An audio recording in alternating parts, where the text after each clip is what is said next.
Норильск все еще не может выбраться из снежного плена. В эти выходные северный город вновь накрыла сильная метель, которая буквально ослепила жителей. Видимость была нулевая. Вьюга застала врасплох десятки водителей. Движение транспорта замерло на 2 суток.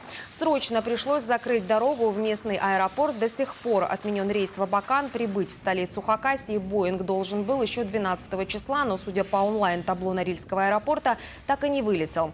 К утру понедельника непогода начала успокаиваться. Сейчас в Норильске относительно тихо.